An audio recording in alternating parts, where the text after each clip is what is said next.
Hey everybody, Lemony Vengeance here, and today I'm going to show you how to install a Crossbone TE2 into the Mad Catz Xbox One TE2 stick. Just an overview for you. The Crossbone TE2 is similar to the vanilla Crossbone in that it acts as a bridge to allow for a simplified method to dual mod an Xbox One controller PCB, or even to pad hack it as a standalone controller for a fight stick build. This particular version allows for a near solderless dual modding solution in the Mad Catz TE2 Xbox One stick. When compared with the original Crossbone, the modding process is much easier. It's as simple as soldering 4 wires to the Crossbone board and then connecting the PS360 Plus to the header pins here. As far as backwards compatibility goes, this is only going to support the following consoles with USB connections: Xbox One, Xbox 360, the original Xbox with an adapter, of course, and the PS3. The things that you're going to need for this mod are a soldering iron, 2 3-inch long pieces of 22 gauge wire. You're going to want them stripped and tinned on both ends. 1 white, 1 green preferably. If not, that's fine. A Phillips head screwdriver and some time. So without further ado, let's get started.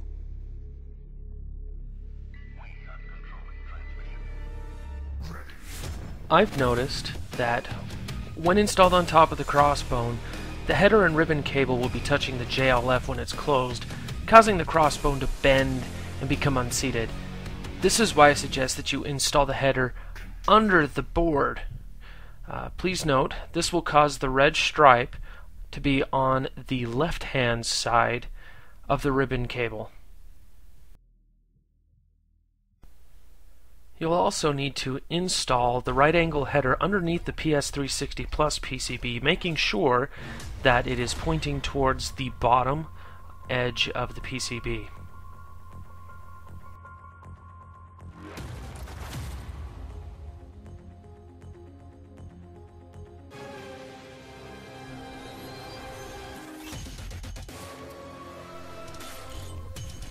Open the TE2 and locate the plastic cover on the PCB.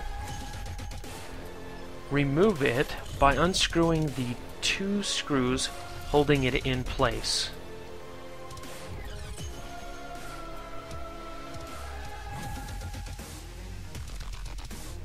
Pull the harnesses out of their sockets on the PCB, starting with the harness for the buttons and joystick, and liberate the cover from the case.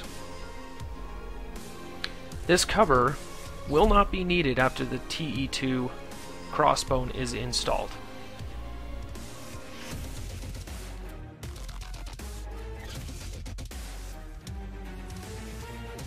If you're unable to see the 5 wires for the USB connection, you can unscrew the PCB and pull the wires out so that you can see them a little bit better. Take your soldering iron and disconnect the D-, the white wire from the second position, and the green wire, the D+, from the third position on the PCB. Remove only these wires.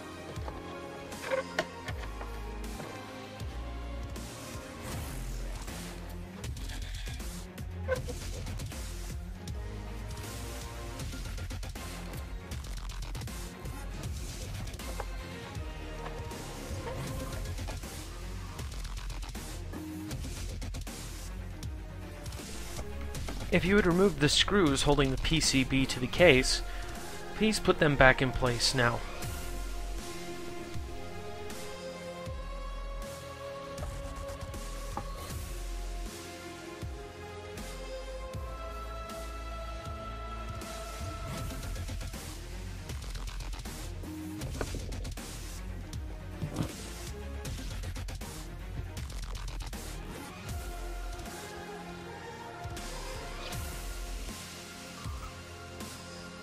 Solder the 3-inch long lengths of wire to the corresponding locations on the TE2 PCB.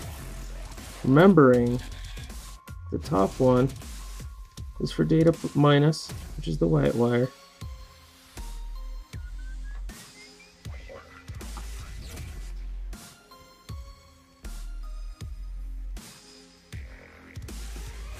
And the top one, or the middle one, is for data plus, which is green.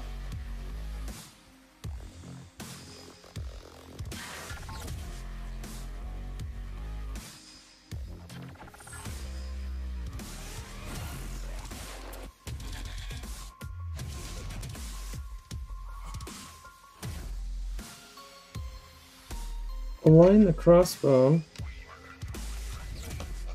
with the original PCB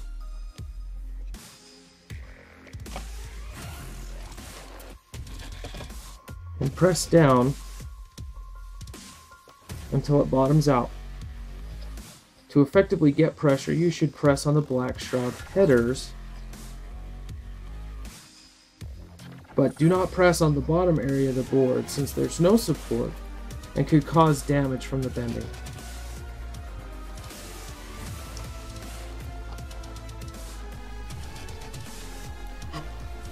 Once the crossbone is in place, solder the USB cable's wires to the USB out header on the crossbone itself, remembering that white is for data minus and green is for data plus. One thing that I noticed while doing this is that the fit in there is really tight, so it might be beneficial for you to either come in from the side of the stick like I am right now, or to turn the stick around so that the lid is against your chest. That way you get a little bit more room to come in and take care of business.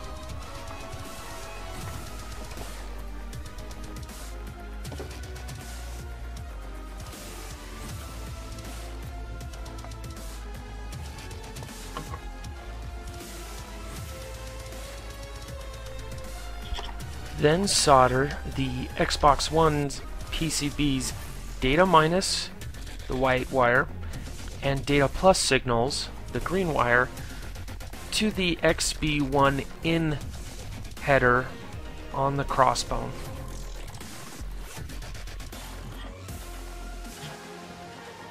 If you plan on using this with the PS360 Plus, don't forget to solder the PCB select wire from the switch portion of the PCB in the corner here to the button of your choosing.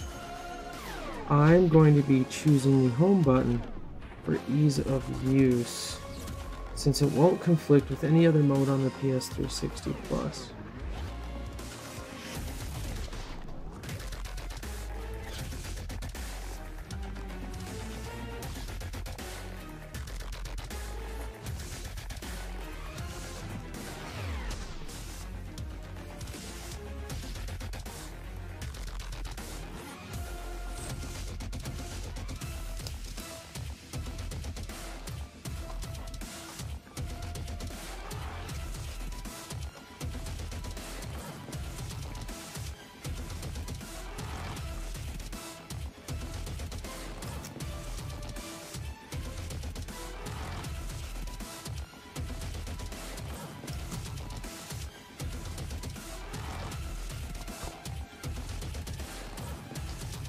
Don't forget to put a blob of solder on the invert pad right here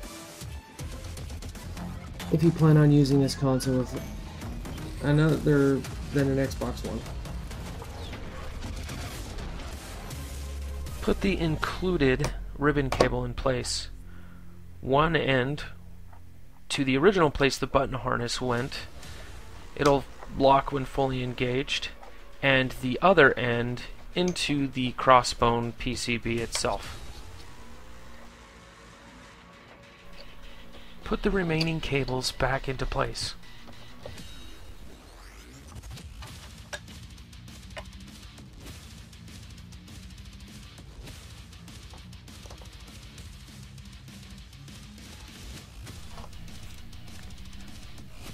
Plug the USB cable into your PC or Xbox One and verify that it's being recognized.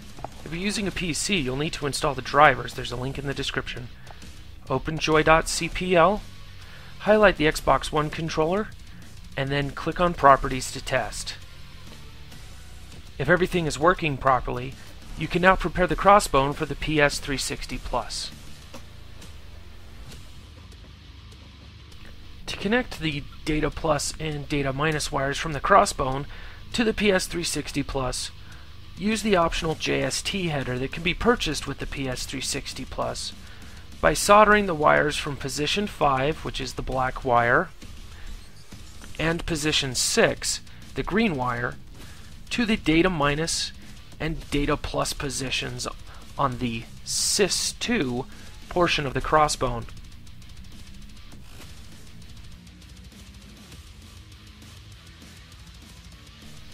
Plug the JST harness into the furthest right JST header on the PS360 Plus.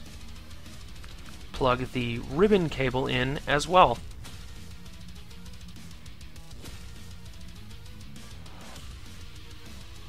Once all the wires are connected, brace the PS360 Plus PCB with a method of your choosing and place it inside the TE stick, making sure that there's enough room in the case for the ribbon cable to move.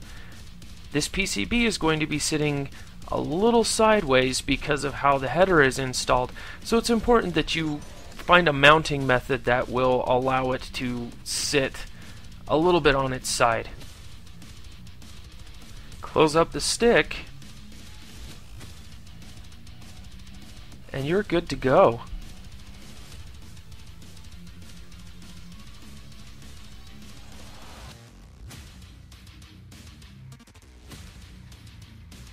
And there you have it. The TE2 stick modded with the Crossbone TE2. Now, I don't know about you guys, but I'm gonna go and have some fun with this stick while I still have it. If you have any additional questions regarding this, you can hit me up on the Shoryuken forums. Username is LemoneyVengeance. I'm also available on Twitter at LemoneyVengeance. You can reach me on Facebook, facebook.com/LemoneyVengeance. I'd like to thank Freakazoid with FreakMods, as well as FocusAttack, both of them, for allowing me the opportunity to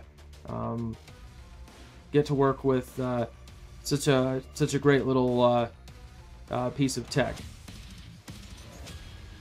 Thank you, everybody. Happy gaming.